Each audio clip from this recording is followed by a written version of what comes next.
إن الحمد لله نحمده ونستعينه ونستغفره ونستهديه ونعوذ بالله من شرور أنفسنا ومن سيئات أعمالنا من يهده الله فلا مضل له ومن يضلل فلا هادي له وأشهد أن لا إله إلا الله وحده لا شريك له وأشهد أن حبيبنا ونبينا محمدا عبد الله ورسوله.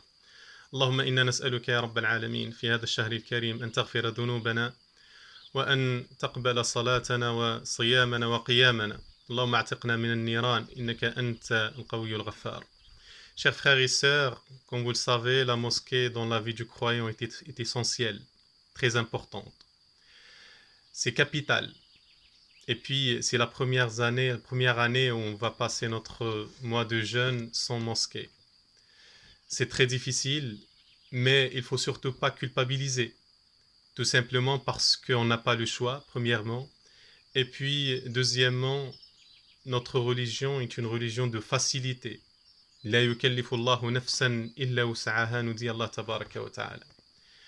Également, Allah Azza wa Jal, dans son livre, il nous dit Inna ma'al usri yusran, inna ma'al usri yusra. Certes, avec la difficulté, il y a la facilité. Avec la difficulté, il y a la facilité. Et Allah Azza wa Jal, il dit en même temps qu'il y a la difficulté, il y a la facilité.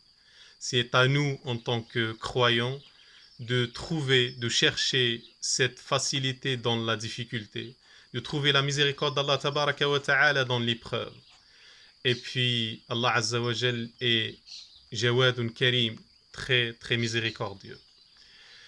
Si on ne peut pas y aller à la mosquée, nos cœurs sont à la mosquée. Nos cœurs sont attachés à la mosquée. Nos cœurs sont pleins de foi, bi'idnillahi Azza wa Jal, et de iman. Allah subhanahu wa ta'ala an yarzuqana al-iman. Et on ne doit pas oublier, on doit garder dans nos yeux, dans nos cœurs, dans nos cerveaux, dans nos têtes, le hadith du prophète alayhi salatu wassalam, sab'atun yudhilluhumullahu bidhillihi yawma la dhilla illa dhilluh wa rajulun qalbuhu mu'allaqun bil masajid. Cette catégorie de personnes, nous dit le prophète alayhi salatu wassalam, cette catégorie de personnes, ils sont sous l'ombre d'Allah tabaraka wa ta'ala, sous l'ombre du trône d'Allah Azza wa Jal, le jour du jugement dernier. Et parmi ces sept personnes-là, ces cette catégorie de personnes-là, il y a l'homme, il y a la personne, le croyant, que son cœur est lié à la mosquée. Cette situation d'éloignement de la mosquée doit nous rappeler que on doit adorer Allah Azza wa Jal un peu partout, dans toutes les situations. C'est pour ça nos maisons doivent se transformer en petites mosquées et nos familles doivent aussi se transformer, deviennent notre jama'a, notre groupe de prière.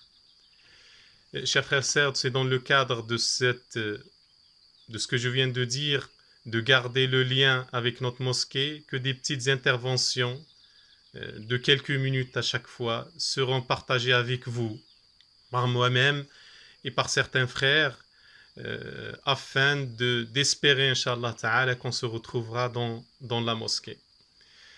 Je vais parler dans mes interventions sur le jeûne du mois de Ramadan, les règles du mois de Ramadan, les règles canoniques, mais aussi les dimensions profondes, spirituelles de chaque règle.